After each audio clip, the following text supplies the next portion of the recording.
아빠로서 자격이 없네요. 한국으로 이사 가겠습니다.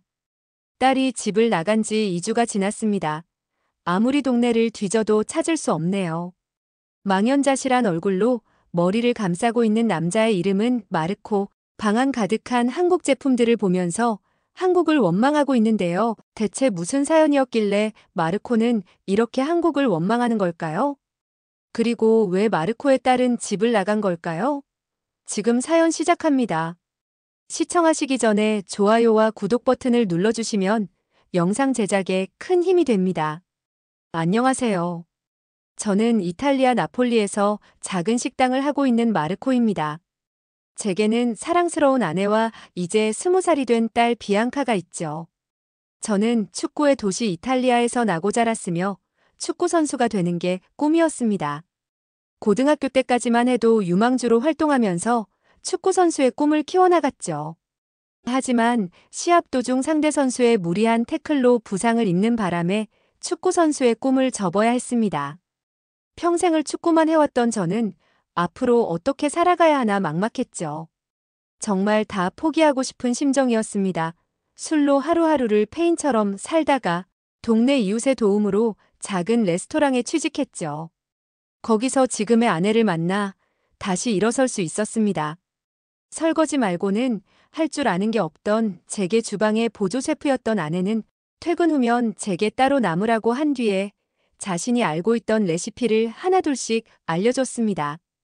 평생 축구하느라 다리만 쓸 줄 알았지 손으로 뭘 하려고 하니 참 어렵더라고요. 서툴고 힘들어서 실수도 많았고 다치기도 많이 다쳤습니다. 그럴 때면 하기 싫다고 투정 부리기 일쑤였고 그럴 때마다 아내는 평생 설거지해서 나 먹여 살릴 거냐며 농담 섞인 말투로 저를 달래면서 요리를 가르쳐 주었죠. 아내의 내조와 사랑 덕분이었을까요? 저는 설거지만 하던 주방 보조에서 보조 셰프까지 올라갔고 그렇게 레스토랑의 일을 배우며 하루하루 꿈을 키워나갔습니다. 제 꿈은 아내와 함께 작은 레스토랑을 차려서 단란한 가정을 꾸리는 거였죠. 그렇게 2년의 연애 끝에 우리는 결혼했습니다. 다음해 우리는 셰프에게 독립하겠다고 선언하고 나폴리 외곽에 작은 레스토랑을 차렸습니다. 그래도 다행인 것은 예전에 있던 레스토랑에서 아내의 음식 솜씨를 잊지 못한 고객분들이 찾아와 주셨기에 오픈한 지 얼마 되지 않았음에도 주방은 바쁘게 돌아갔죠. 하지만 인생이란 건 항상 제 뜻대로 되는 것만은 아니라는 걸 또 한 번 깨달았습니다. 여느 때처럼 바쁘게 요리를 만들어내고 있었는데 홀에서 한 손님이 저를 불렀습니다. 바빴지만 가끔 있는 요리에 대한 칭찬이나 평을 하는 줄 알고 나갔는데 이게 웬걸? 해산물 파스타에서 머리카락이 나왔다며 컴플레인을 거는 손님이었던 거죠. 테이블 옆에는 촬영용 카메라가 우리의 모습을 찍고 있었고 그 손님은 카메라에다 대고 당시의 상황을 말하는 듯 했습니다. 시끄러운 억양, 특유의 중국 말투가 느껴져서 카메라를 보니 라이브 채팅창에는 아니나 다를까 중국어들이 쉴 새 없이 오르락 내리락 하고 있었죠. 저는 그냥 죄송하다 하고 넘기려고 했습니다. 왜냐하면 그 머리카락은 누가 봐도 짧은 스포츠 머리의 중국인 머리카락이었거든요. 저는 단발머리로 항상 헤어밴드와 주방 모자를 쓰고 있었고 아내 또한 긴 머리를 주방 전용 모자 망에 넣어 근무했기에 그렇게 짧은 머리카락은 나올 수가 없었죠. 사과를 드리고 다시 만들어주겠다며 주방으로 들어와서 다시 요리를 만들었습니다. 그렇게 요리가 나가고 5분 뒤 또다시 그 손님이 절 불렀습니다. 나가보니 요리는 반쯤 없어진 상태였고 이번에는 작은 돌이 씹혔다고 항의를 했죠. 저는 안 그래도 열이 받아있던 터에 2번이나 진상을 부리길래 폭발하고야 말았죠. 그때 그랬으면 안 됐던 건데. 화를 내는 제 모습은 카메라 생방송으로 송출되었고 주변에 있던 손님들도 무서워서 식사를 하다 말고 나가버리고 말았죠. 계산도 안 하고 가는 손님이 있는가 하면 도리어 식사를 방해했다고 소리치고 나가는 손님도 있었죠. 중국인 유튜버 역시 계산을 안 하고 가려고 하길래 붙잡고는 더욱 따지듯이 뭐라 했습니다. 당신 때문에 손님들 다 나갔는데 어떻게 책임질 거냐고 불같이 화를 내는 제 모습이 실시간으로 유튜브에 나오고 있다는 걸 알아차리자마자 저는 아차 싶었습니다. 그 중국인이 유명한 먹방 유튜버였다는 사실을 알아차린 거죠. 그렇게 경찰이 오고 나서야 상황은 마무리가 되었고 유튜버가 먹은 음식값은 다 받아냈습니다. 하지만 그 이후 상황이 저를 또 한 번 위기에 몰아넣었습니다.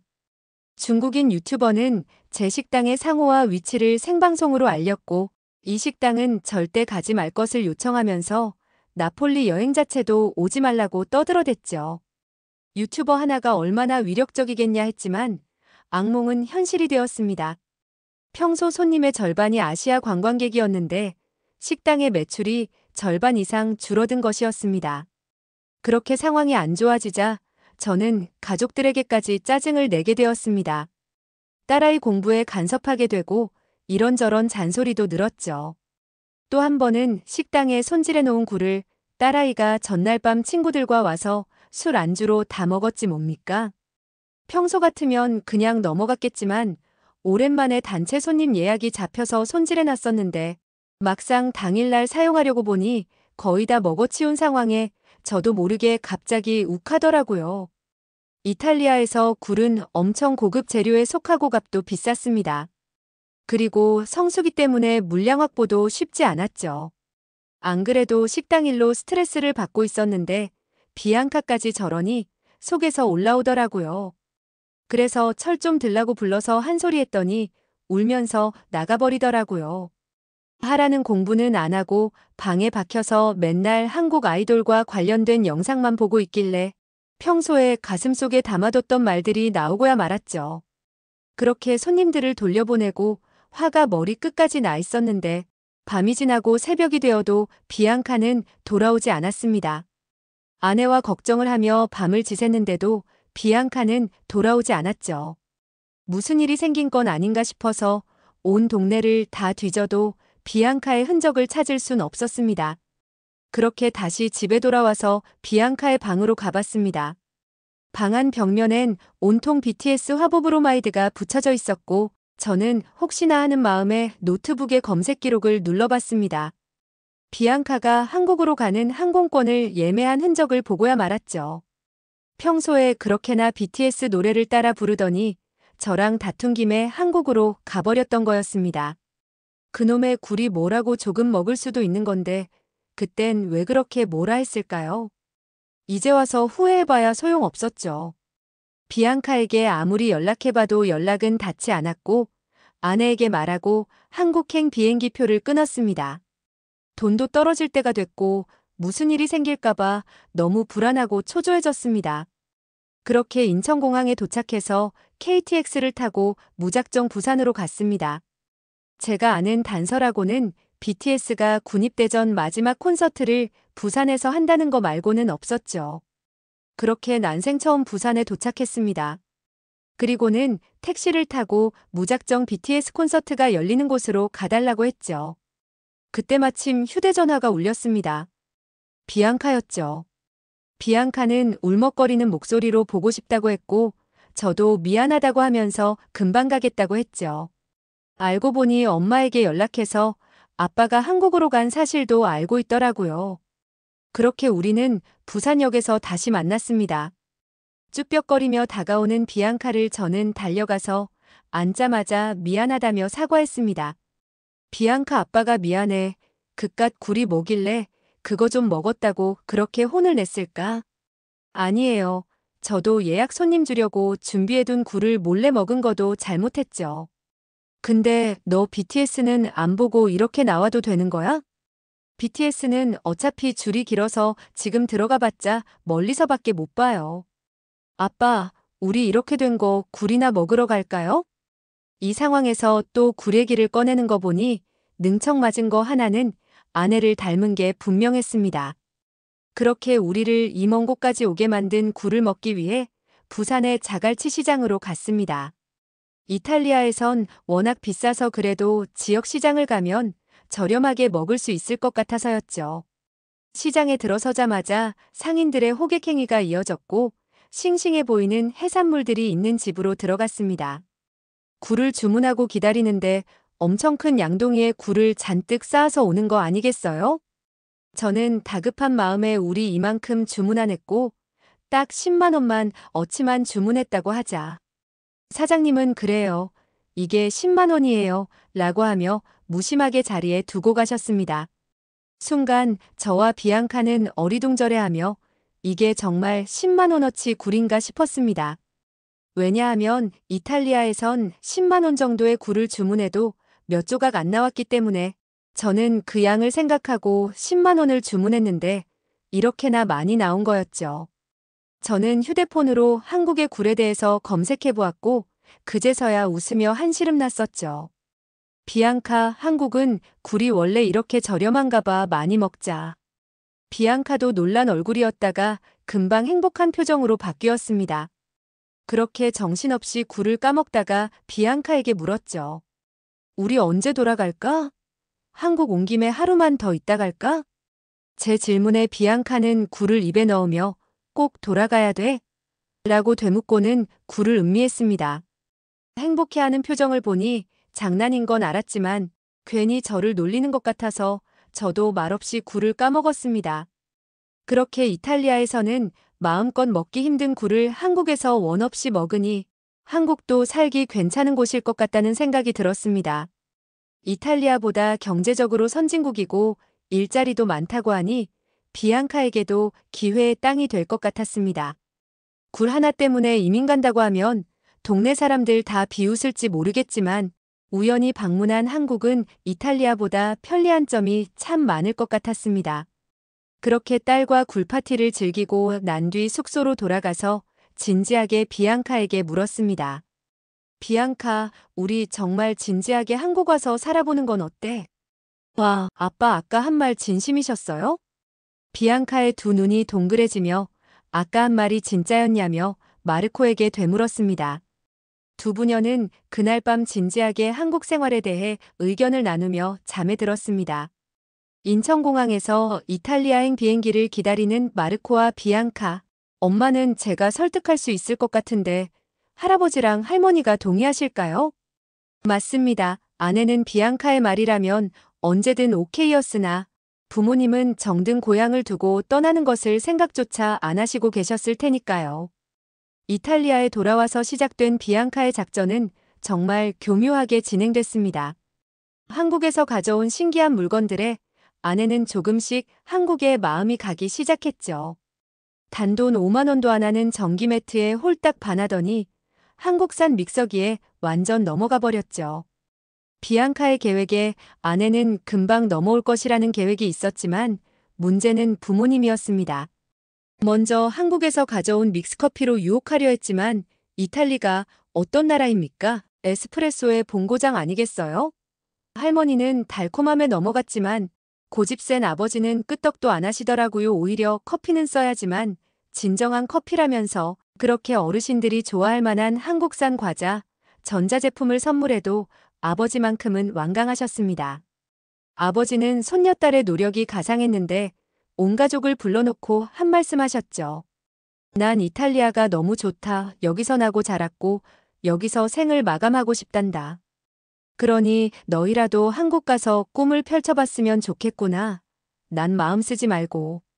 아버지의 말씀에 아내는 신경 쓰는 듯 보였으나 그 모습을 보자마자 난 섭섭하지 않으니 신경 쓰지 말고 가도 된단다. 가끔 믹스커피는 보내주고. 웃으면서 하시는 말씀에 비앙카와 아내는 한시름 놓았습니다. 그렇게 우리는 한국으로 와서 파스타집을 운영하며 적응을 잘하고 있습니다. 다음 달이면 벌써 6개월이 되네요. 하지만 건강이 좋지 않은 아버지 생각을 하면 마음이 편하지는 않죠. 그래서 마르코 씨는 아버지가 한국으로 오시길 바라는 마음에 편지를 보냈습니다. 사랑하는 아버지에게. 아버지, 가족들이랑 한국 온 지 벌써 6개월이 지났습니다. 고향 생각도 많이 나고 무엇보다 부모님 생각이 많이 납니다. 매달 보내드리는 믹스커피는 잘 드시고 계신가요? 한국에서의 삶이 궁금하실 것 같아 짧게 보내드립니다. 절대 오시라고 강요하는 건 아닙니다. 우선 한국의 대중교통 시스템에 정말 놀랐습니다. 나폴리에서는 버스나 지하철이 제 시간에 오지 않는 것이 일상이었고 파업도 자주 있었죠. 하지만 한국의 지하철은 마치 시계처럼 정확하게 움직입니다. 게다가 모든 역이 깨끗하고 에스컬레이터와 엘리베이터가 잘 설치되어 있어서 노인분들도 편하게 이용할 수 있더군요. 나폴리의 지하철역들은 대부분 오래되어서 계단만 있는 경우가 많았는데 말이죠. 식당을 하는 사람으로서 가장 큰 충격을 받은 것은 배달 문화입니다. 이탈리아에서는 피자 정도만 배달이 되고 그마저도 시간이 오래 걸리고 비쌌습니다. 하지만 한국에서는 스마트폰 앱으로 몇 번의 터치만으로 거의 모든 음식을 주문할 수 있더군요. 심지어 새벽에도 배달이 됩니다. 덕분에 레스토랑도 밤늦게까지 운영이 가능합니다. 치안 면에서도 큰 차이를 느꼈습니다. 나폴리는 관광객이 많다 보니 소매치기나 절도 사건이 자주 일어나는 편이었죠. 하지만 한국에서는 밤늦게 돌아다녀도 안전하고 길거리에서 핸드폰을 사용해도 걱정할 필요가 없습니다. 비앙카가 늦게 귀가해도 덜 걱정되는 이유이기도 하죠.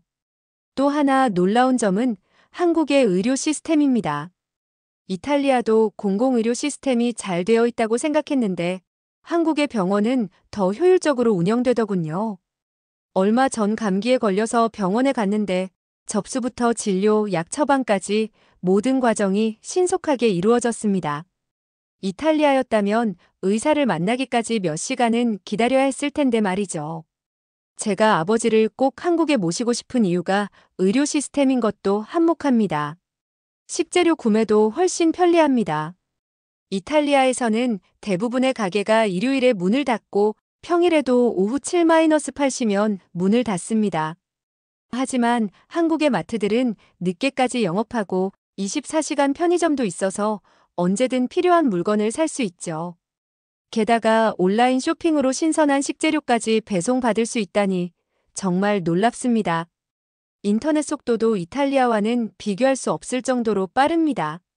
나폴리에서는 인터넷이 자주 끊기고 속도도 느려서 고객들이 카드 결제할 때마다 조마조마했는데 한국에서는 그런 걱정을 할 필요가 없더군요. 비앙카가 좋아하는 K-팝 영상도 끊김없이 볼 수 있고요. 물론 이탈리아에서는 경험할 수 없었던 불편한 점도 있습니다. 한국어를 모르면 일상생활이 쉽지 않고 음식도 대부분 매워서 적응하는데 시간이 걸리죠. 하지만 이런 어려움에도 불구하고 한국 사람들은 외국인인 저를 친절하게 도와주십니다. 얼마 전에는 길을 잃었는데 지나가던 분이 직접 목적지까지 안내해 주셨습니다. 이탈리아에서는 길을 물어보면 대충 방향만 알려주고 가는 게 일반적인데 이런 친절함은 정말 감동적이었죠. 특히 인상 깊었던 것은 한국의 카페 문화입니다. 이탈리아의 카페는 보통 서서 에스프레소 한 잔을 빠르게 마시고 가는 곳이지만 한국의 카페는 마치 작은 사교 공간 같았습니다. 사람들이 몇 시간씩 앉아서 이야기를 나누거나 공부를 하고 다양한 종류의 음료와 디저트를 즐기더군요. 직장 문화도 많이 다릅니다. 이탈리아에서는 일과 삶의 균형을 중요하게 생각해서 업무 시간이 끝나면 바로 퇴근하는 편인데 한국은 회식 문화가 있어 동료들과 더 깊은 유대감을 형성할 수 있는 것 같습니다. 회식 문화 덕분에 제가 운영하는 레스토랑도 늦은 시간까지 직장인들이 식사를 하러 옵니다. 한국의 발달된 기술력도 놀랍습니다. 식당에서 사용하는 키오스크부터 지하철역의 스마트 안내 시스템까지 모든 것이 디지털화되어 있습니다. 처음에는 적응하기 어려웠지만 이제는 이런 시스템이 얼마나 편리한지 잘 알게 되었죠. 가장 중요한 것은 비앙카가 이곳에서 정말 행복해한다는 점입니다.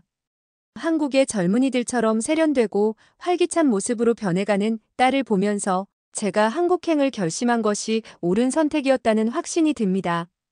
한국에서의 삶은 제게 새로운 도전이자 기회가 되고 있습니다.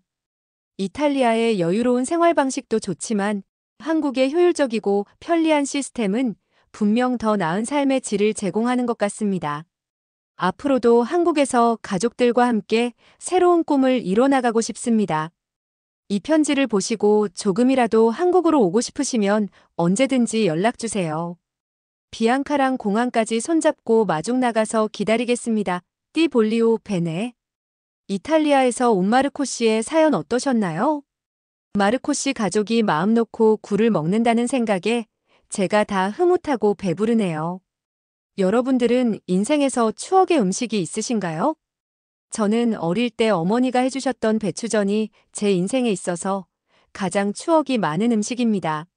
사연이 재미있으셨다면 좋아요와 구독 부탁드립니다.